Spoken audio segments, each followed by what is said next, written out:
Now, I gotta say, this I'm gonna probably go in a whole different direction than you are, but I want to get your what did you think first? Let me. Then I'm gonna go into my whole political thing. At first, I was kind of like, okay, okay, blah, blah, blah. But then the bitch did like, she had her little A snap, little snap and I was moment. like, oh damn, this is almost like another movie we saw the other day, the Cradle Will Rock, and it's like Yeah. a different version of the Cradle Will Rock, where you The get hand that this rocks bitch the who, cradle. yeah, the hand that rocks the cradle, yeah, where the bitch gets clingy, and he doesn't want her, and so she snaps, Right. so I think someone's gonna die in this movie. Oh yeah. Someone is gonna die. But here's the crazy thing about it. The villain is in a perfect situation where she's got the ultimate, bulletproof vest, the baby. You can't kill her because she's pregnant with the baby. You want to keep the baby alive. You can't do what she wants, then you lose your family and all that. All this hell's gonna break loose and whatnot. Then She's you holding got all the cards. she's holding all the cards. This is way deeper than the hand that rocks the cradle because the whole thing about I guess surrogacy and whatnot, the eyes of the law. I think I read that before that yeah, you got the contracts and all that stuff, but the state is all about the It's not birth property. mother. Yeah, exactly. Yeah, it's not like property as a human beings, but it's all about the laws of the law. The woman who gives birth, like real birth, has rights because I guess emotional attachments and all this other stuff and whatnot. But then you can countersue because biologically that's our child and blah blah blah. And we had a deal, and then but at the same time she carried it. It's a huge. I didn't think it was gonna get that deep into it, but over the years, like seeing like little stories She here and wanted it there, deep. and she wanted a deal, yeah. And then what's gonna be her plan? She's got an abusive husband waiting to like get in there and like we get some money out of these people and whatnot. We're holding Yeah, all it's a cards. scheme. She's gonna blackmail. Yeah, but It's you know what? You know what? I think you're right. I think this trailer gave that away. I think the whole Yeah, if they abuse had just thing cut that now. one little scene in the See now, coffin diner or whatever, you would know. But like, yeah, he's he's in on it they made like it's like they set it up to where he's from like, all day right, I'm gonna one. punch you, I'm gonna give you a little mark, and then you're gonna go live with them, and then you're gonna sink the hooks in, and then we're gonna blackmail the shit out of this family. Yeah, because I mean, I don't know I don't know much about it, but from what I know, you have to people who do this like the two types of people: the ones that save and save and save and save and save and try to and do this, or the people like millionaires who can afford. Because I heard it's not cheap to convince a woman unless you get a family, a friend, or something like that. But to To get a convince woman pregnant out of not for no, her well, own, no, well, yeah, no, the official the official surrogate because what they probably did was they took the wife's egg, the husband's sperm, and then she was supposed to be the woman to carry because for some whatever reason the mother probably can't carry the child, so they hire a surrogate to carry the child, and then they give. And there's professional surrogates out there. There's women out there who get pregnant who do this for people for the money because the money is supposed to be real good. I'm So sure the potential to make some money off of some you got real dark using there. Your using light, of it's like your light a went rent. Yeah, my damn the light went out. out. It's like using the body almost as like rental property. Yeah, you have a contract from what I understand, but the I like what I saw. I'm really That curious better. about this, and yeah, you're beautiful, man. You oh my God, wait, Drop that shake. I'm shake. but with the political part I was going to go to now about the whole thing about surrogacy and all that, but the fact that we were joking about the what was that movie? Two can play at that game from movies like that to where movies are getting right now. The whole strike about what's happening with the Oscars and all that stuff. I could have seen if I would have seen this trailer from my mind and the way things are in Hollywood and for what from back in the day. I would have taken you. I wouldn't have been surprised if from that same exact trailer, beat by beat, take out Morris Chestnut, take out the lead woman, take out all the other characters, and insert typical white characters, and that would that would have been it would have been the same exact thing that I saw, but they did an all black cast. This and I guess what I'm getting at is that's what I was saying. I probably saw something differently from what you saw when at the end of this trailer. I'm thinking I saw that Sony gave a really what potentially looks like a really good script, on a really touchy, important subject line, on probably could be a really good thriller, a good little story, to an all-black cast. And to me, that's rare, and that's what the protest in Hollywood is all about the whole Oscar thing. It's not that there aren't any good actors out there. It's just the fact that the opportunities to get the roles are lower because they give it to the top guys like Tom Hankses and stuff like that. Well, I think the more people get used to seeing it, it's just not something like you said. It's just not something we see a lot. So it won't be weird anymore if they just give them. Push the movies out. And usually, like you pointed out, if there's like a major black actor, he's going to be like a Denzel or a Morgan Freeman, and he's going to be embedded in a multicultural cast. He's not going to head up. And although give Denzel, give Morgan Freeman their own black cast. Fuck it, let them go with it. Get the people exposed to it. And it's not shocking. Once they start casting, like giving a full equal opportunities, not just blacks. I mean, I'm talking about all races, and just for the person who knocks the role out, knocks the audition out and whatnot. I'm thinking that it won't, like you just said, it won't be weird anymore. It's like, hey, you got this black guy playing this major role. Oh, that's cool. He's got this Asian guy playing this major role. That's cool. Or this white guy playing this major role. That's cool. It won't be weird anymore because we know that everybody got a shot. And once that starts happening more, I think this whole thing with like diversity and the Oscars and stuff, that stuff will be in the past once Hollywood starts casting with equul. They're too concentrated on it. We're too fixated on it. To be fair, you know what? Let me be fair. Let me not protest the Oscars. Let me be fair. It is about the money because even minorities. Like I knew there's another guy named Joe, my other Joe friend. He was against, like I said, what about the whole thing about a black Bond and all? He's like, nope. And he's Hispanic. I'm like, oh, what about a Hispanic Bond? He was like, nope. It's just because what's already said has already been set. He didn't care about any opportunities for his race or anybody else's race. He didn't care. He's like, hey, he look, just wanted a white dude. Exactly. It's been that way for this long. I'm used to it. I want it with the way it's been. Like people, because humans we naturally. I don't want change. Well, all they specified is that he's an English special forces guy. I think that's the only. And I told him that. I said the only job requirement for James Bond is that he has to be British. So what about Idris Elba? He's like, and then that writer who wrote, well, he's too street. I'm like, have you ever met Idris Elba? Street, the dude is like a liberal emo kind of. The dude's wearing scarves and wife beaters with fedoras. Yeah, that's the beauty about being an actor. You can change. You can be whatever the hell the director wants you to be. So, you mean he was street in that one movie he did? They wanted the guy who did the Beasts of No Nation, right? That's the guy that they wanted to be nominated. The Black James Bond. Yeah, I would rather see him than Daniel Craig. No offense to Daniel Craig, I'm just kind of burned out on watching Daniel Craig as Bond. Yeah. But I would like to see that guy from Beasts of No Nation as Bond.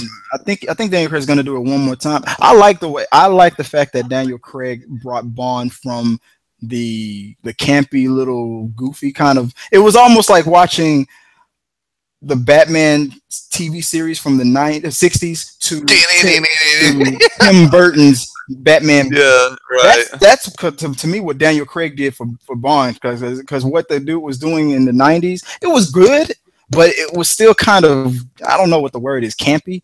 And then Daniel Craig made it the most realistic. I loved Goldeneye. You're right. Yeah, you're right. Goldeneye was good. Wait a minute, that wasn't Goldeneye was one of the. That was the original. Wait a minute. It was the first one that Pierce Brosnan came. Now it was Goldeneye. Who was Bond before Daniel Craig? Who was that guy? Timothy Dalton. Dalton. Okay, that's what I'm thinking about. And he did one good movie I really liked. It's called License to Kill. Yeah. But beyond that, I know. Then there was like Roger Moore and Sean Connery, and everybody says Sean Connery. I thought Pierce Brosnan in Goldeneye was like the epitome of what James Bond is. Yeah. But anyway, I'm not even gonna lie. The only Bond movies I've ever seen was Daniel Craig and the guy who did it before him, and Pierce Brosnan. Pierce Brosnan, and especially when Halle Berry's fine ass became a Bond girl, that was but they made some terrible ones with Pierce. And it wasn't that Pierce did a a bad job. It's It just was the Bond that it was supposed to be. That was good for what that was supposed to be. I mean, it's like people hating on the Batman movies from the '90s. I mean, it did what it was supposed to do. What? How many did it do? Like 4? It was like GoldenEye. 4. Yeah. Tomorrow Never Dies, The World Is Not Enough, and something you know what? else I can't remember. You know what? Those Bond movies had some fucking great titles. They were style. They had some style. Yeah. And they always had a really famous singer, you know, like in the beginning, like the intro credits. Yeah, they had Madonna and Seal and like all kinds of famous people. I mean, the production values were pretty good for them. It did what it was supposed to do. It was great, but it was getting campy, like you said. It was a little getting cheesy. really campy, man. It was you remember the nerd from the GoldenEye? I'm invincible, and then like the hydrogen exploded behind him and like froze him. Yeah. Like when I'm invincible. Yeah, but I like the fact that Daniel Craig's good, even though people hated on the fact that, and you know what, and I'm gonna cut this part of it out of this because I'm gonna make this whole conversation into a whole nother video. So we can get back on topic later. But Bond. So let's we can make that into a you know what this is officially a rumors and specs conversation. Like, okay.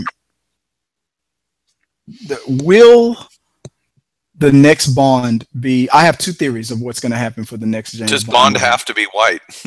No, that's the rules. Bond doesn't have to be white. Question. Does Bond really have to be white? I have my top 3 predictions of who the next Bond is going to be. They're either going to just go for it and just give it to Idris Elba and only give him like 1 or 2 movies and say, "Hey, we tried, but y'all didn't go see him." So then when the ticket sales go down, they're like, "Sorry, now it's about the money." The only bad thing is he's not a spring chicken. That's and I think if they're going to shift that radically, they're going to want to give it to somebody who's young that they can sign up for 4 or 5 pictures if it blows up. Here's my theory. You know what? You know who was going to possibly be James Bond before Daniel Craig, but then they gave it to Daniel? Henry Cavill. He was up for it. Just like Henry Cavill. This was Henry Cavill, and people think that these actors come out of nowhere. Hollywood is watching a lot of these people for years before it's time to put them into this next major. Henry Cavill was up to play Superman in Superman Returns. Not a lot of people know that. They went to Brandon Routh. Could you imagine that? And maybe Brandon Routh would have been the Superman we have now. Right, not the Superman we deserve, but the one we need. Yeah. So, and then he was also supposed to be by James Bond, and then they gave it to Daniel Craig. Make Ben Affleck James Bond. I'm thinking if DC keeps messing up this character Superman, it'll mess up Henry Cavill's chances to ever be Bond. Because I think I read that he wants to be Bond someday. I think everybody wants to be James Bond. Everybody wants to be Bond. Everybody wants to be Batman. But my theory is the top 3 people that I think is going to be Bond after Daniel Craig. It's either going to be Henry Cavill, Idris Elba, only for the political reason, and my third, Loki. What guy who plays Loki? Oh yeah. Oh, you think he would be James Bond? I don't think he would be a great James Bond, but because of the fact that I know he's such a great actor, and I got to see this TV show that he's on now. He'd have to put some weight on it. Actually, I'm thinking it'll be all about the smooth. I think it'll be focused on the smoothness, and he'll just do a bunch of quick takedowns and stuff, and just shoot your ass from a distance versus just shoot you. Exactly. It'll be like on Raiders of the Lost Ark. And it's like when that scene where the dude with the sword, he just bang. That was supposed to be a big fight scene. He had diarrhea. He was all fucked up. Like, let's just shoot the bastard, man. I don't got time for I gotta go to the head, dude. Let's just shoot him. And I'm thinking that's what Loki would do. I'm thinking that's what he would. I'm thinking he would just be a good shooter. He would take people down. But at the same time, you know what? I mean, Tom Cruise is only 4 feet 5 inches tall. I mean, they make him look like a damn action hero. So whatever, man. I'm thinking that's my top 3. If I'm gonna speculate, if I'm gonna make the rumor up right now, my top 3 choices for the next Bond is probably gonna be Henry Cavill, Loki, and I shouldn't be calling him Loki. What's his real name? I don't know his name, but I would rather see like Tom Hardy be James Bond. Australian. No, Tom Hardy is British. Is he? Yeah. Bane from Batman. Jason Statham. He's too bald.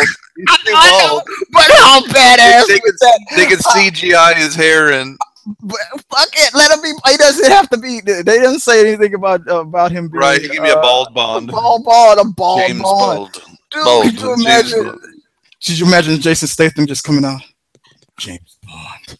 Did you think this was going to be a fair fight or whatever that line was? Bond. I don't know. I think he would do a good job, but my gut tells me they would never offer him that role. Never. No, you're right. That's why he's not in my. I'm gonna put him in my top 10. But it's he basically played Bond in the Transporter. I mean, that's what he was kind of like, a James Bond guy. You just moved him right back up to my top 5. I forgot about the Transporter. That was Bond, man. I mean, he was the way with the rules and the discipline and the focus. Right, that's what he was. He was like James Bond. You just blew my mind. And the car too. He had the souped-up car. He fucking was Bond. He was Bond technically. I mean, the gloves and. That and hey, you gotta admit, Jason Statham would be the most kick-ass Bond. Literally, physically, yeah, he would whoop the most ass of all the Bonds. Ass, and probably you probably do the body count of every Bond movie ever, and add it all together. Jason Statham probably would match that first half of. Apparently, he can really fight too. He's a real fighter. Yeah, I don't know, but like professionally, but apparently he's renowned as being a tough motherfucker in real life. So I know I would never ever want. With Jason Statham. I wouldn't want my son to ever date his daughter. I would never. But you're dating who? In reality, you're like, ooh, is he gonna pay you? No, every day I'll be afraid for my son's life. I'll be teaching how to. you remember the Transporter when he looks through the little keyhole in the door and he just sees those legs whack and kicking the door in during the first Transporter movie? Yeah. Oh yeah. And, like looking to I remember loving the first one. I remember thinking the second one was way too over the top, and then they tried to dial it down and bring it back on the third one. I don't know if I ever saw the third one. I saw the first two, and I really liked the first one. Second one, I wasn't. It was okay. The second one did a bunch of They were trying to take it into an unbelievable universe. Like this stuff was just physically impossible. I remember there was a scene where there was a bomb at the bottom of the car. He drove off a ramp, turning the car at the same time, and it was like this crane thing hanging, and was able to scrape the bomb off the bottom of the car. You remember that bullshit? Yeah. I was done after that. I'm like, okay, no, but then they came out with part 3, and I think they brought it back to reality and whatnot. They were like, yeah. I thought he did a good job in the movie Cranked or whatever, where he's got to keep his pulse going or his adrenaline going. So he's like fucking that bitch in the public. Exactly. So I want to go way back. People don't remember this, but our current Captain America, Chris Evans. And this was before Captain America. This was before he was the Human Torch. Chris Evans was in not another teen movie. No, it was. I think it was after that. This was a movie that I love. It's called Cellular, and Kim Basinger, I think, is in it. Jason Statham is in it as well. Kim Basinger gets kidnapped. I think it's like a money thing. She gets kidnapped and she's put in an attic, and they're watching her and they're keeping her up there. And then she like finds in the attic like these phone lines, these wires, and then she kind of manipulates them and is able to. I think there was a phone up there, and the guy, her prison guard or whatever, found it and smashed it, but she was able to still kind of get it to work. She made one call and accidentally gets to Chris Evans' character, who's a fuck up, a slouch, a loser, and he has to stay on the phone or something. And he has to stay. Yeah, he convinces her. He's like, I've been kidnapped. Please don't hang up. Please don't. I don't know where I am. And then he goes through this whole adventure to try to for her to try to lead him to her. And Jason Statham is in it as well. I don't know what it was about that movie, man. We can do that on Great AB Movies. That was a badass movie, and I mean that in the best way, dude. But we're going back to the subject. Okay, Bond. Who do you think would be the next Bond? Who would you pick? Whether he's the right choice or not, I don't know, but I would like to see Tom Hardy as Bond, but I don't think he would take that role. Right. You already said that. You convinced me though. That's in my top 5 right there. You convinced me. he's a little short, and I just don't think that, it's weird because people like make him out like he's this tough guy, and if you ever watch any interviews, and he's like, I'm not a tough guy. Like, I don't. Did you know that he got knocked out by Shia LaBeouf Like in a fight? in a fight? Yeah, In a real fight? yeah, on the set of Lawless. I can't. It's probably true. No. Because apparently Shia is a method actor. So he got drunk on moonshine and they were and behind the scenes in the set, and I think they got into an argument or something, and he took a cheap shot and knocked his ass the fuck out. Well, then you answered it right there. Cheap shot. Now they were facing each other in a match, but he just ran out. But you wouldn't think that your co-star would hit you. Yeah. So and it's funny because he's like, oh, he's a bad man. He knocked me out cold. It's like, you can look it up. Tom Hardy admits to being knocked out by Shia LaBeouf. He said he's a scary man. He's a scary man. Well, yeah, Shia LaBeouf is crazy. Yeah, so I was like, Steven Spielberg called him the next Tom Hanks. Shia LaBeouf. Shia LaBeouf. He thought he was going to be the next Tom Hanks. He was on the path.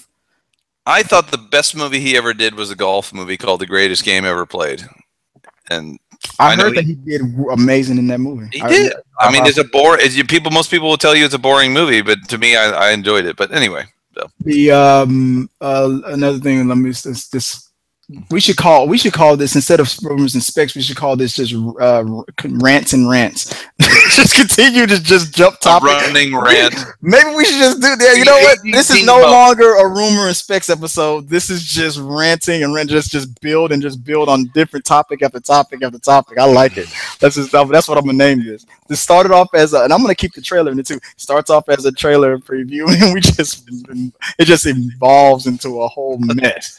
I like it. So I can't believe that Tom Hardy isn't a tough guy, because I guess he's so good at playing one. He's an actor. He's an actor. You got me. That's his job. He's like, I can't believe he's not like the guys he plays. Well, that's because he's an actor. That Magneto, the guy who plays Magneto, isn't really flying around moving fucking metal, man. That's my second pick for James Bond, Michael Fassbender. Michael Fassbender? Yeah, that's my second choice. What do we got? Okay, we got Michael Fassbender. And Tom Hardy for me. You got Tom Hardy. I got Idris Elba. I have Loki. And you convinced me I'm moving Jason Statham to the top 5. Put it in the bank. You heard it here on Talking Through the Media's first. One of these guys. One of the and your wild card is Henry Cavill. I think the Superman movies are going to mess him over. I'm thinking that he would be good for the role because of if you've ever seen The Man from U.N.C.L.E. No, I've heard of it. I haven't seen it. It was better than what people expected, and it just didn't get a chance because it was so badly marketed. But if you ever catch it on cable or something, check it out. That's why he's in my top pick, because of what he did in that movie. He was very convincing. So that's my top 5 and my wild card. I'm with you on that. Magneto and Loki, and what else did we say? Statham. Yeah, Statham, Hardy, Fassbender, Elba. Yeah, Henry Cavill, and your man, and your the guy that I thought was Australian, Tom Hardy. Yeah, he's British. Because remember, you did the review for the twins, the legendary or whatever. Yeah, they're British, or he's British. They're British. I always thought he was Australian, because the Australians are just. Do you remember that scene when they're talking to the? You saw the movie, right? I still haven't seen it. I don't care about. Oh my god! I don't get. Go ahead, tell me what happened. All right, so there's a scene. So okay, real quick, guys. Oh, spoiler alert, guys! Yeah. So Tom Hardy plays 2 characters at once, and they're twin brothers, and they're gangsters. Right. And they get this, like, the nerdier, like a weird one, and you did a good job when you were pretending to be him, because that's kind of the way he is. He's very like standoffish and twitchy, and he's just weird. So the one guy is all slick and suave. He's the womanizer, and then the other one is the psycho, who's really weird, and he's gay, and like he's just psycho, dude. He's a murdering fool. And there's a scene. It's supposed to be a shootout. It's supposed to be a proper shootout, like in the Westerns. Yeah. I remember that from the trailer. because he got mad because they showed up at the bar with like clubs and shit, and he wanted to shoot, and so he like literally just like walks out because he's like, this is bullshit. This is supposed to be a proper shootout. And that was that was the crazy scary one, or was that the other brother? That was a crazy scary one, yeah, because he was so upset that they didn't bring guns. He was like, this is bullshit. And then they were like, oh, he's a pussy, he's leaving. And then brother's like, no, he just he's genuinely disappointed. You know, it's like, but there's a scene. He wanted to kill he wanted to have a shootout, you know, and he's crazy. And there's a scene in the movie where they meet with the American mafia, and there's and they use that was the premise of the movie, right? They make London like they brought him in with the mob, brought him in to help with their casinos. Well, they wanted London to be like the Las Vegas of the UK. Okay, yeah. So they heard that these are the two guys to go talk to, and they have a meeting. And at the end of the meeting, they come to an agreement, and the guys don't realize he's gay, and so like they're like, because they know he has a reputation for being mean and psychotic, and they're like, I like you. I'm going to have to get you a girl. And he's like, I like boys. Boys. And he's like, the guy looks at him like, what? And he thinks he's fucking him. He's like, I think, and in the trailer, I think, didn't one of the guys give him a compliment for being so tough to admit that in front of that room? Yeah. They actually were impressed. Yeah, he's like, sometimes Italian, but I'm not prejudiced.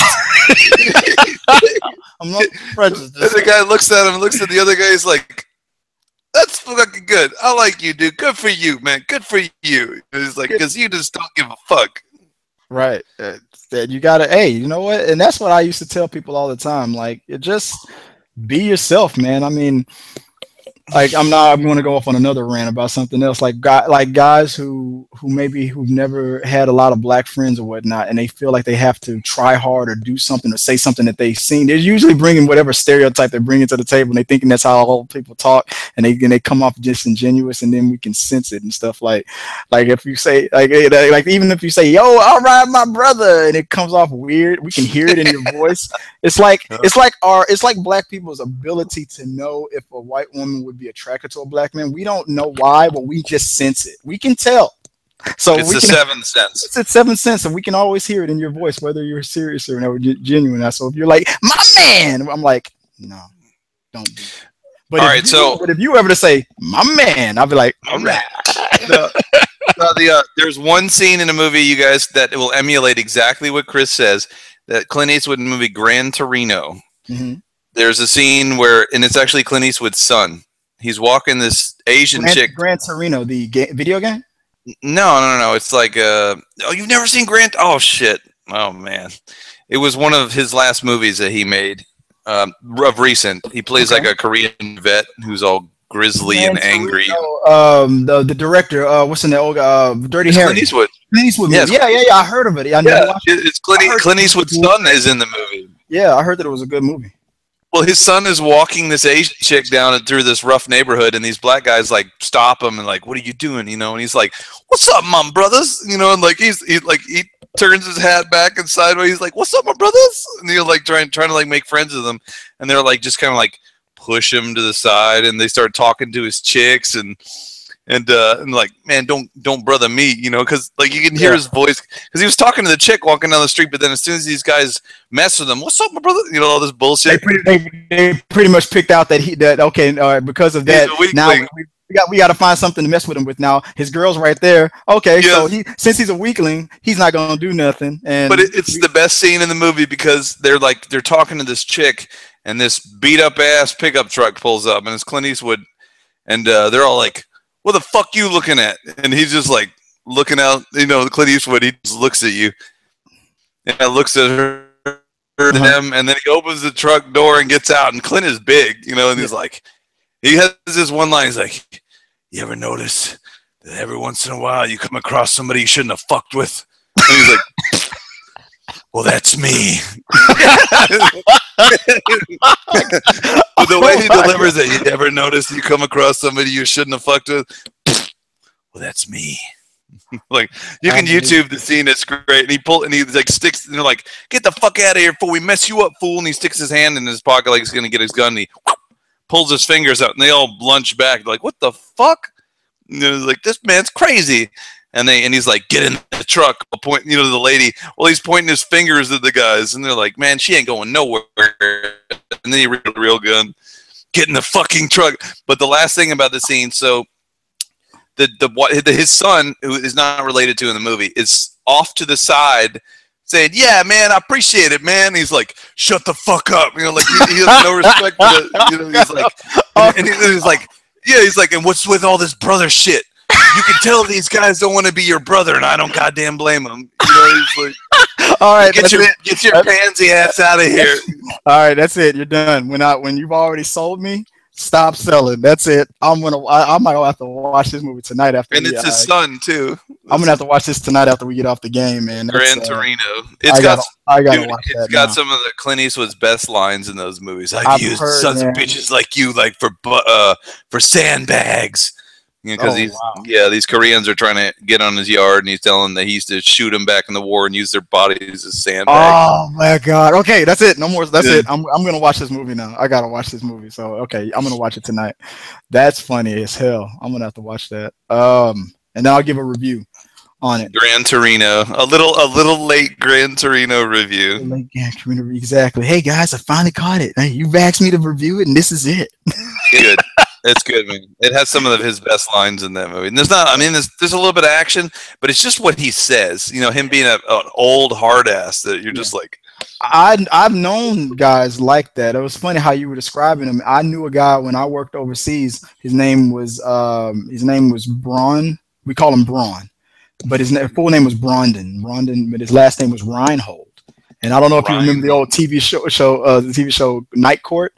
Remember? Yes. Dan, oh my God! Remember Dan Fielding from Night Court, the Playboy prostitute, the lawyer. Yeah. His real name, his birth name was Reinhold. So when I met a Reinhold in real life, I was like, "What the fuck? That name is real?" But Braun, his nickname was, and this guy got weirder and weirder. The more you learned about his life and his past and what things that he said, Braun was or is, I don't know if he's still alive or not because he was an old dude, but he was tough as nails. This dude was chiseled out of iron and metal. But Braun was a guy that, just like you described with Clint Eastwood, it was one of those guys that you realize you should not have fucked with because he did not give a damn.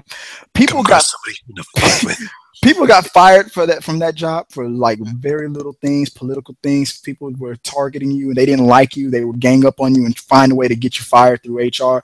Braun did these things that people would get fired for every day. He would do like 50 of them in the morning and nothing would ever happen to this guy. He was one of those guys. The way his approach was, no matter who you were, you could have been Mr. KBR, you could have been the guy who invented the company coming to a visit. It didn't matter who you were, whether you were a subordinate or his boss or the boss's boss. He did not care.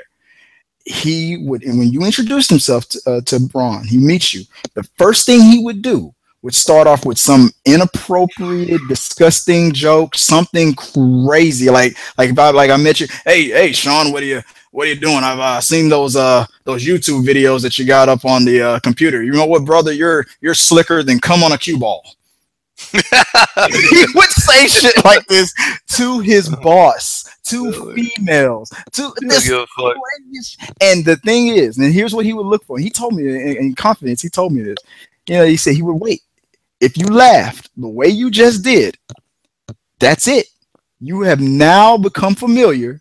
You have now given Braun permission to talk like this from that moment on. It was brilliant. It was brilliant. And he would tell me all the time, he'd say, Chris, I'll tell you what, man, you can, and this was his voice. I'm trying to do a Braun impression. I'm telling you, Chris, you can do a lot in this world through intimidation. I'm telling you, man. You can do a lot. He's one of those guys where it's like, I'm one of those men. I'll give you the. What did he look like? Was he a big guy? Oh, big, old. You're like Nom kind of a guy, bald head, clean shaven, but real rough. Like that 5 o'clock. The shadow. Old white dude. It was all white guy. Always 5 o'clock. You can tell he's one of those guys that back in the day. I mean, you learn about his life, and I'm going to go on a whole rant about Braun. His nickname was Cannonball. Sometimes people call him Cannonball. I was thinking because he was like supposed to be a tough guy. No, he worked in the circus. He As used a to human be a cannonball. human cannonball. I'm like, what the hell is your life story, man? Well, think about that. We're like, this is what's about to happen.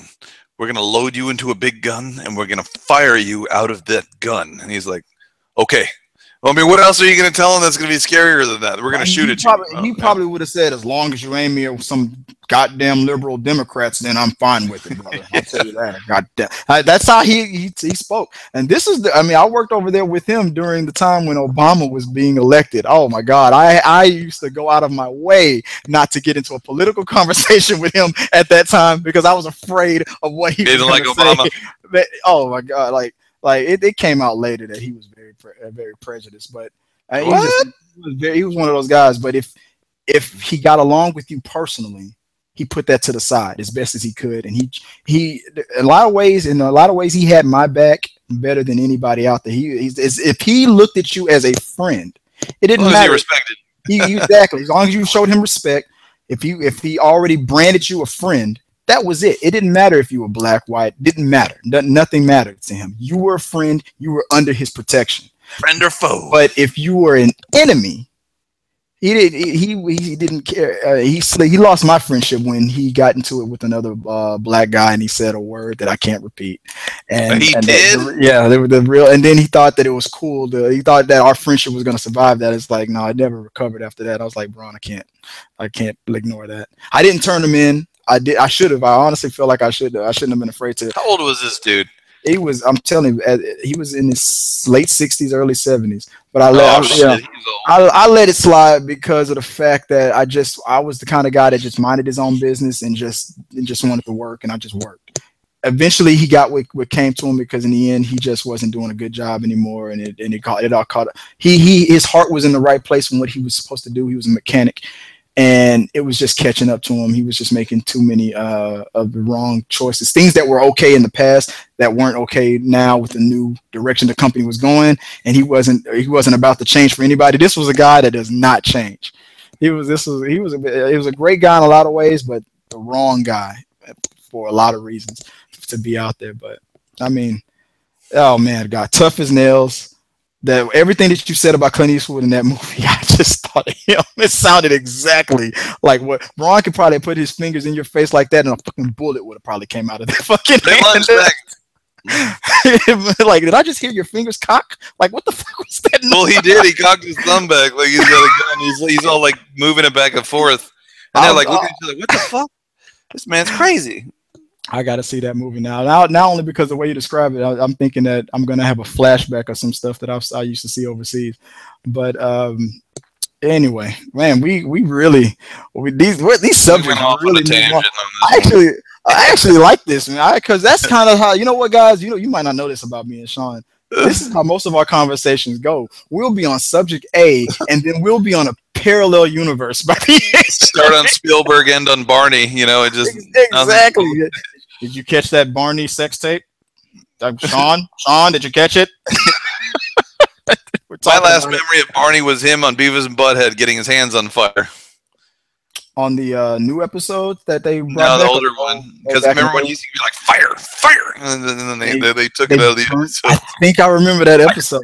He's like, hi, kids! And he sticks his hands in the oven. Oh, shit! And like Barney's hands are all aflame and shit. And I think I remember that episode. Did you ever watch the new episodes of Beavis and Butthead? I did. Brought it back. To me, it wasn't. I like the fact that he was attacking the newer videos that were out, but because of the fact that MTV is not currently playing music anymore, and it just didn't feel the same. It didn't even feel right. Beavis and Butthead is too good for MTV now because they don't play. I did like when they were making fun of the vampires, and so they go get a hobo to bite them because they think they'll be beautiful and invincible, and they just get like hepatitis and like all this shit, and like it shows the last scene in the cartoon. Did you see this one? No, probably not. No, what were those vampire movies that came out a couple years ago? The Twilight movies. Yes, they were making fun of Twilight because they were saying like all the girls like vampires, and so they think this hobo is a vampire. He's all like, I did see that one. Yeah. I did. I saw that episode. Do you like bite us and stuff? It was And the nurse, yeah, they get AIDS and hepatitis, and like the nurse goes in there and she's like, "Doctor, I don't know what's going on because they're both unconscious, but every time I go in there to check under the covers, I swear they're like laughing." And so like, she's like lifting up her covers. She's like, huh, huh, huh. You know, like even though they're like unconscious, she's like, he thinks she's looking at his wiener. So. Oh, I think I remember that. I do remember that episode. I tried to get into. I think it was short lived. It only had one season. Yeah, I mean, it's great if you're into the nostalgia and stuff. Yeah, for the nostalgia, it was great. But you know, I just had a brilliant idea. Mike Judd, I know you're watching. I know you're a big fan of talking to the medias. Here's my suggestion. You want to bring Beavis and Butthead back? Let them do what me and Sean are doing right now. Instead of being in front of a TV, and not be on YouTube or nothing like that, but let them be in front of a laptop watching movie trailers. I mean, movie trailers. Let us do an interview with you, Mike Judge. I would love to interview Beavis and Butthead. I would love to be those. Didn't the movie? Yeah, the Beavis and Butthead Do America movie. You know that got 2 thumbs up by Siskel and Ebert, right? Yeah, it was a great movie. He's like, "You said cock," and then he's in the cockpit, and he's like, "You said cock. Get the fuck out of here!" And they're like, "Get out of the cockpit." You said get out. That was on the trailer. My favorite part is when they were locked in the trunk of the car and they were like, they had to jump out of a moving car. He's like, "I don't know, but that road's moving really, really fast." like pretty much like, it's like pushes. That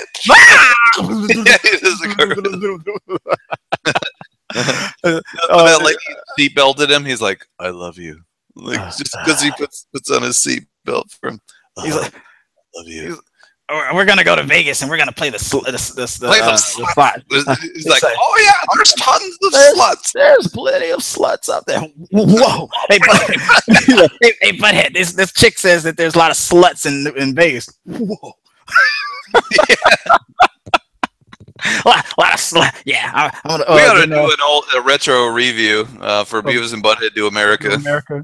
Yeah, that was a classic, man. Yeah, it's probably like a commentary. We got to commentate that one, man. I got to talk about that movie. You imagine if we could sit there and make a video of us, because it's not a long movie. It's about an hour and 20 hours. We could actually watch it and do a video of us watching that, because I wouldn't mind doing that. That movie came out in the late 90s? Did it come out pre 9/11? Oh, yeah. Because I remember I think it came out in 96, because I remember I was too young to drive, and I walked. Me and my friend Mike walked to the mall. Our friend Mike? No, a different Mike. Okay. This is before I met Mike Jones. Me and my friend Mike walked almost 4 or 5 miles there and 4 or 5 miles back to go see Beavis and Butthead. I'm sure, but you know what? That's the moments in movies where it's all about, because I'm sure that walk, the conversation to the movies and the conversation back is probably better than the movie itself. That's the kind of stuff I like, man. That I that's the first thing I thought of. The second you said 4 miles back, I'm thinking that conversation. You're just talking about the movie the whole time, probably. Oh yeah. That's what it's all about, man. All right, so I'm gonna have to double check where this episode started off. I'm gonna Sean. I'm gonna just dub it like Sean and Chris's movie rants or TV rant special. That's what I don't know what to call this one. This is we're gonna have to have a drunken one. The Moonshine Memories. Who says that I haven't already begun? Well, I don't. I am behind you on that right now. I'm like Jason Voorhees. You know, whenever the camera is on me, see, right now I'm like walking. I'm coming at you like this. But when the camera goes to you, the victim, the bottle comes up. Yeah, that's when the bottle comes up. Then I'm doing what Jason Voorhees is like. Jason Voorhees is like, start booking like that whenever the camera's not on. Then he's just people don't really know that about Jason Voorhees. That's how he always catches up to people. The camera goes on to him, he's just like stiff. The camera gets off of him. People don't even realize it, man. I figured it out, but cool, man. This was fun, man. We got to do this. This is good. I like this one. We got to do this more often, man. Chris and Sean's drunk rants. But all right, guys, we're getting close. We're almost to 100. Click subscribe. Tell your friends if you have anything you want for us to talk about. Just lay it on us. Leave comments down in the box below. As soon as we hit 100, we're going to give Captain America tickets out. And I can't disclose any information, but we've got something super secret and super badass coming out, hopefully very soon. and we will update you on that later. In the meantime, for me, keep watching the movies, playing the games, and killing noobs. Spoiler alert, Sean's going to be in the next Chipmunk movie. That's what he's talking about. Don't worry about it. Oh, what he said. Thanks, guys. Peace.